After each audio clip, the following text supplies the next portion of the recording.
আলহামদুলিল্লাহ ওয়াসসালাতু ওয়াসসালাম আলা রাসূলিল্লাহ ওয়া আলা আলিহি ওয়াসহাবিহি আজমাইন আম্মা বাদ আউযু বিল্লাহি মিনাশ শাইতানির রাজীম বিসমিল্লাহির রহমানির রহিম ওয়া মা খালাকতুল জিন্না ওয়াল ইনসা ইল্লা লিয়াবুদুন রব্বি ইশরাহ লি সাদরি ওয়া ইয়াসসির লি আমরি ওয়াহলুল উকদাতাম মিন লিসানি ইয়াফকাহু কাওলি। শ্রদ্ধেয় অতিথিবৃন্দ, আমার শ্রদ্ধেয় গুরুজনেরা এবং আমার প্রিয় ভাই বোনেরা, সবাইকে স্বাগত জানাই ইসলামিক সম্ভাষণে। আসসালামু আলাইকুম ওয়া রাহমাতুল্লাহি ওয়া বারাকাতুহু। এখানে উপস্থিত আপনাদের সবার উপরে আল্লাহ সুবহানাহু ওয়া তাআলার দয়া, শান্তি ও রহমত বর্ষিত হোক। আজকে আমাদের আলোচনার টপিক হচ্ছে দ্য পারপাস অব ক্রিয়েশন। এই প্রশ্নটা যে সৃষ্টির পেছনে উদ্দেশ্যটা কি, এটা প্রত্যেক মানুষেরই মাথাতে অন্তত জীবনে একবার আসবে।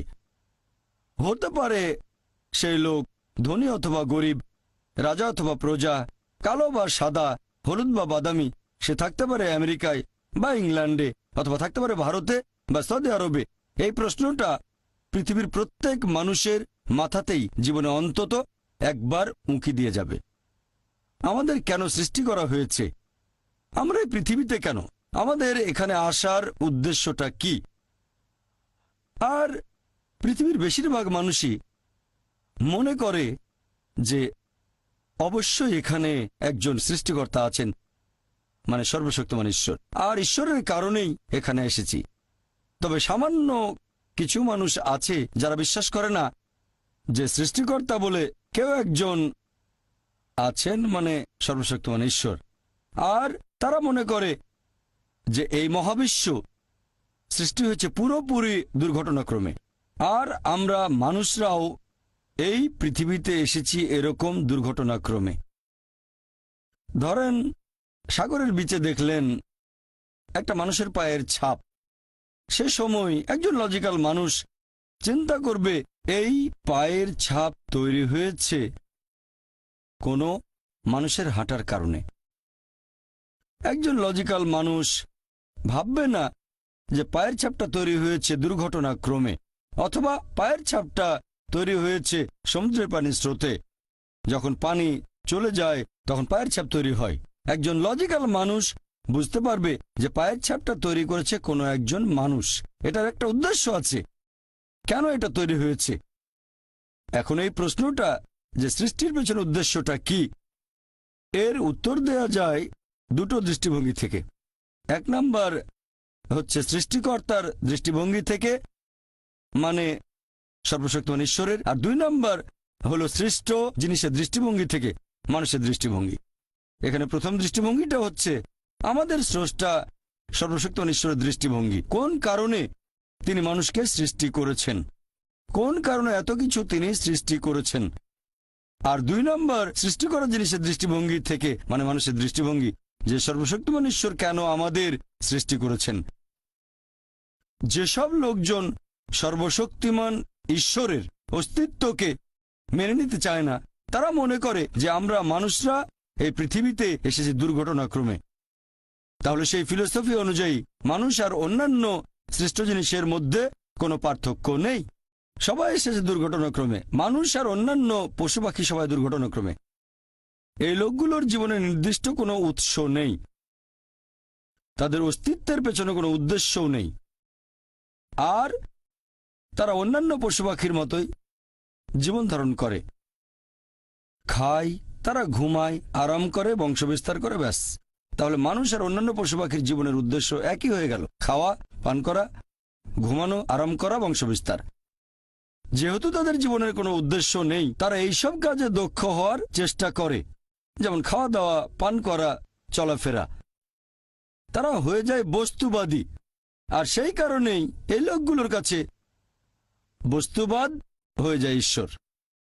আর এই বস্তুবাদের কারণে এই লোকগুলোই তৈরি করে ড্রাগস, টাকা কামানোর জন্য, আরামাইশের জন্য।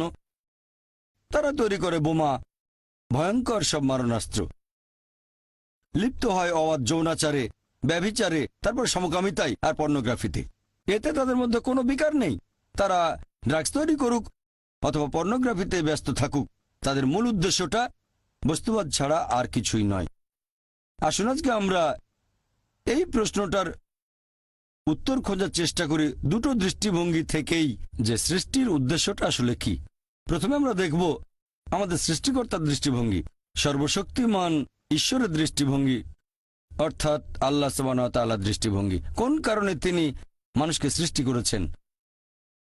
আল্লাহ সুবহানাহু ওয়া তাআলা কোরআনে বলেছেন, সূরা গাফির অধ্যায় নম্বর 40 আয়াত নম্বর 57, যে আকাশমণ্ডলী আর পৃথিবীর সৃষ্টি অনেক মহান মানুষের সৃষ্ট জিনিসের চেয়ে, কিন্তু অধিকাংশ মানুষ এখনো সেটা বুঝতে পারে না। অনেক মানুষ মনে করে যে আমরা হলাম সৃষ্টির সেরা জীব, তবে আল্লাহ বলেছেন আকাশমণ্ডলের পৃথিবীর সৃষ্টি মানুষের সৃষ্ট জিনিসের চেয়ে অনেক বেশি মহান। এখন যদি উত্তর দিতে হয় যে কেন আল্লাহ সুবহানাহু ওয়া তাআলা সর্বশক্তিমান ঈশ্বর আমাদের সৃষ্টি করলেন, আল্লাহ সুবহানাহু ওয়া তাআলার অন্যতম একটা বৈশিষ্ট্য, ঈশ্বরের বৈশিষ্ট্য হচ্ছে সৃষ্টিকর্তা, সেরা সৃষ্টিকর্তা। আর আল্লাহ পবিত্র কোরআনে বলেছেন সূরা মুমিনুন অধ্যায় নম্বর 23 আয়াত নম্বর 14, যে আমাদের স্রষ্টা আল্লাহ সুবহানাহু ওয়া তাআলা, তিনি সর্বোত্তম স্রষ্টা। যদি একজন স্রষ্টা থাকেন, তার বৈশিষ্ট্য যদি হয় সৃষ্টিকর্তা, তার সৃষ্ট জিনিস থাকতে হবে। যদি কোনো সৃষ্টি না থাকে তাহলে কোনো সৃষ্টিকর্তা থাকবে না। যেমন ধরেন আপনি বললেন যে ওই লোকটা সেরা লেখক, তাকে প্রশ্ন করা হবে যে আপনি কি কি জিনিস লিখেছেন, আপনার লেখা বইগুলো কোথায়, আর্টিকেলগুলো কোথায়। সেই লোক তখন বই বা আর্টিকেল দেখালে আমরাও বলতে পারি যে হ্যাঁ, এই লোকই সেরা লেখক। একইভাবে আল্লাহ তাআলার অন্যতম একটা বৈশিষ্ট্য হচ্ছে সৃষ্টিকর্তা, সর্বোত্তম সৃষ্টিকর্তা। তাহলে অবশ্যই তার সৃষ্টি থাকবে। তবে তার মানে এই না যে আল্লাহ সুবহানাহু ওয়া তাআলা তার সৃষ্টির উপরে নির্ভরশীল। আল্লাহ পবিত্র কোরআনে বলেছেন সূরা জুমার অধ্যায় নম্বর 39 আয়াত নম্বর 62, যে আল্লাহ সুবহানাহু ওয়া তাআলা সবকিছুর স্রষ্টা এবং তিনি তার সৃষ্টির উপর নির্ভরশীল নন। তিনি এগুলোর উপর নির্ভর করেন না, তবে তার সৃষ্টি জিনিসগুলো তার উপর অবশ্যই। সৃষ্টিকর্তাকে আরবি করলে হবে খালিক, যিনি সৃষ্টি করেন। মূল আরবি শব্দ খালাকা। খালাকা এটাকে দুই ভাগে ভাগ করা যায়। খালাক শব্দের একটা মানে হচ্ছে একটা জিনিস থেকে অন্য কিছু জিনিস তৈরি। এই কাজটা আল্লাহ তাআলার পাশাপাশি আমরা মানুষ আর অন্যান্য পশু পাখিও পারি। যেমন ধরেন একজন কাঠমিস্ত্রি, সে তৈরি করে চেয়ার টেবিল, কাজটা করছে কাঠ আর পেরেক দিয়ে। তবে সেই কাঠ নেওয়া হয়েছে বন গাছ থেকে।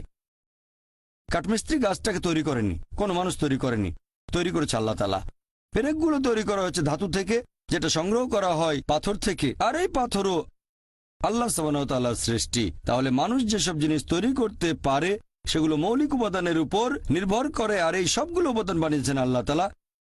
তাই এই ধরনের সৃষ্টি, একটা সৃষ্টি থেকে অন্য কিছু তৈরি করা, এই সৃষ্টিগুলো সংখ্যায় সীমিত। একেবারে চূড়ান্ত আর সত্যিকারের সৃষ্টি হচ্ছে একেবারে শূন্য থেকে কিছু সৃষ্টি করা, এবং এটা আর কেউ করতে পারবে না আল্লাহ সুবহানাহু ওয়া তাআলা বাদে। শূন্য থেকে কিছু সৃষ্টি করা, এটাই একেবারে চূড়ান্ত সৃষ্টি। কোন সৃষ্ট জিনিস এটা তৈরি করতে পারবে না, পারেন যিনি সৃষ্ট নন আল্লাহ সুবহানাহু ওয়া তাআলা, যিনি বিশ্বজগতের স্রষ্টা। যেহেতু এখানে ঈশ্বরের বৈশিষ্ট্য হচ্ছে সৃষ্টিকর্তা, সৃষ্টি তো অবশ্যই থাকবে। কোরআনে আল্লাহর অনেকগুলো বৈশিষ্ট্যের কথা আছে। যেমন ধরেন তাকে বলা হয়েছে আর রহমান, আর রহিম, আল গাফির, পরম দয়ালু, দয়াময়, যিনি ক্ষমা করেন। মানুষ জাতির সৃষ্টিটা একেবারে আলাদা সৃষ্টি। আমরা মানুষ, আমাদের স্বাধীন ইচ্ছা আছে। আমরা আল্লাহ তাআলার নির্দেশ মেনে চলতে পারি, আবার নাও মানতে পারি। এটা আলাদা একটা সৃষ্টি।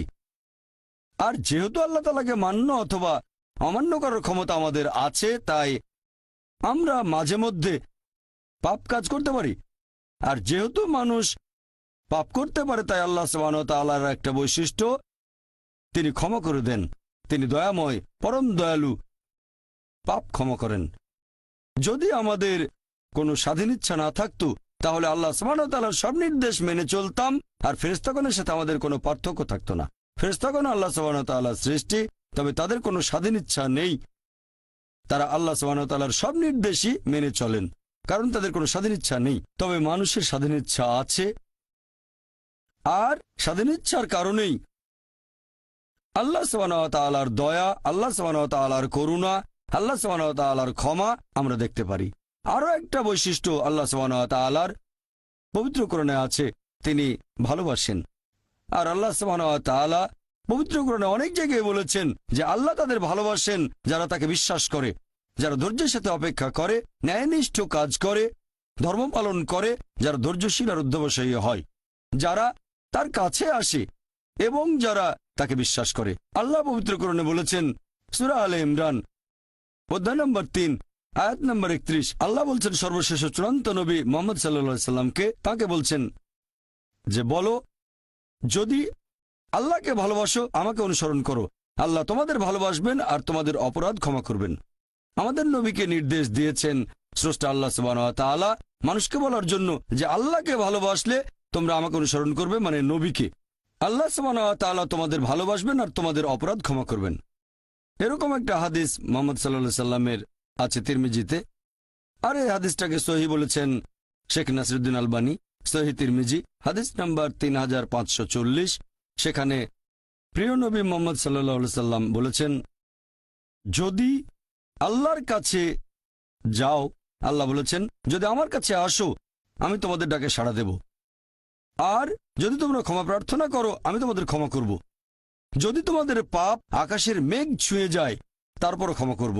যদি তোমাদের পাপ এই পৃথিবীর মতো আকারে বিশাল হয় তারপরও আমি তোমাদের ক্ষমা করার জন্য প্রস্তুত থাকব, যদি আমার কাছে ক্ষমা প্রার্থনা করো আর আমার সাথে কাউকে শরিক না করো।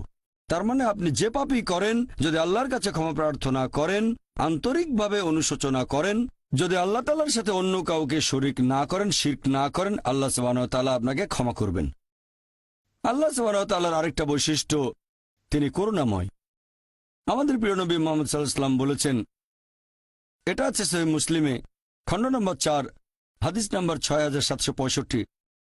আমাদের নবী বলেছেন যে তোমরা সঠিক কাজগুলো করো, সবচেয়ে ভালো কাজগুলো তোমাদের সাধ্যে যতখানি কুলায়, আর ভালো থাকো। সঠিক কাজ করবে যতখানি সাধ্যে কুলায় আর সুখে থাকবে। কারণ কোনো মানুষই শুধুমাত্র তার কাজ দিয়ে বেহেশতে যেতে পারবে না।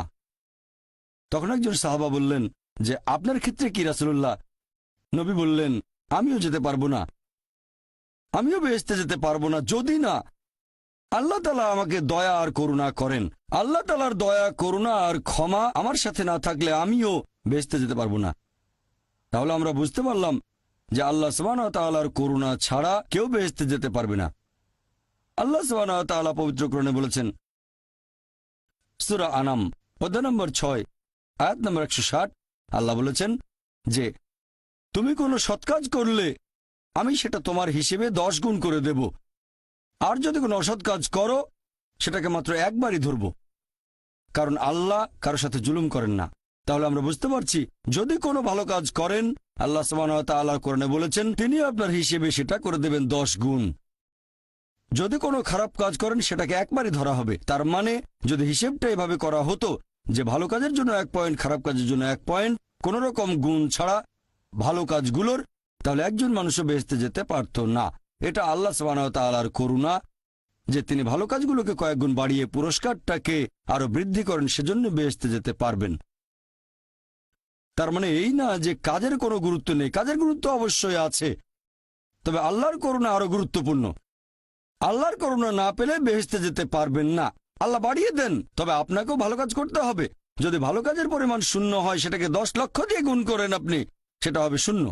তাহলে কাজ অবশ্যই গুরুত্বপূর্ণ, তবে আল্লাহ সুবহানাহু ওয়া তাআলার করুণা ছাড়া কোনো মানুষই বেহেশতে যেতে পারবে না। এগুলোই হলো আল্লাহর বৈশিষ্ট্য, যে তিনি দয়াময়, দয়ালু, ক্ষমাশীল, ভালোবাসেন আর করুণাময়। এই সব কিছু আমাদের স্রষ্টা আল্লাহ সুবহানাহু ওয়া তাআলার বৈশিষ্ট্য। এরকম আরো একটা বৈশিষ্ট্য, একেবারে চূড়ান্ত সুবিচার। আর আল্লাহ সুবহানাহু ওয়া তাআলার রয়েছে ইলমে গায়েব। মানুষ জন্মানোর আগেই তিনি জানেন কখন মানুষটা জন্ম নেবে, সে ভালো কাজ করবে নাকি খারাপ কাজ করবে, সে মেনে চলবে আল্লাহ সুবহানাহু ওয়া তাআলার নির্দেশগুলো নাকি অমান্য করবে। আল্লাহ জানেন, তিনি জানেন যে সেই মানুষটা বেহেশতে যাবে নাকি দোজখে যাবে, জান্নাতে না জাহান্নামে যাবে আল্লাহ জানেন। তবে আল্লাহ যদি এরকম করতেন, যখনই একজন মানুষ জন্মালো অথবা জন্মানোর আগেই তাকে বেহেশতে পাঠিয়ে দিলেন যার বেহেশতে যাওয়া উচিত, আর তাকে দোজখে পাঠালেন যার দোজখে যাওয়া উচিত, যে মানুষগুলো বেহেশতে গেছে তারা হয়তো আপত্তি করবে না, তারা বলবে ভালো আলহামদুলিল্লাহ আমাদের আল্লাহ বেহেশতে পাঠিয়েছেন, সমস্যা নেই। তবে যাদেরকে দোজখে পাঠানো হবে তারা অবশ্যই আপত্তি জানাবে যে আপনি তো আমাদের কোনো সুযোগই দেননি, আল্লাহ কোনো পরীক্ষা ছাড়াই আমাদের দোজখে পাঠিয়ে দিলেন। আল্লাহ সুবহানাহু ওয়া তাআলা সবসময়ই করেন সুবিচার। আল্লাহ পবিত্র কোরআনে বলেছেন সূরা নিসা অধ্যায় নম্বর 4 আয়াত নম্বর 40, আল্লাহ সুবহানাহু ওয়া তাআলা কারোর সাথে অনুপরিমাণও জুলুম করেন না। সেই কারণে আল্লাহ সুবহানাহু ওয়া তাআলা মানুষকে এই পৃথিবীতে পাঠান।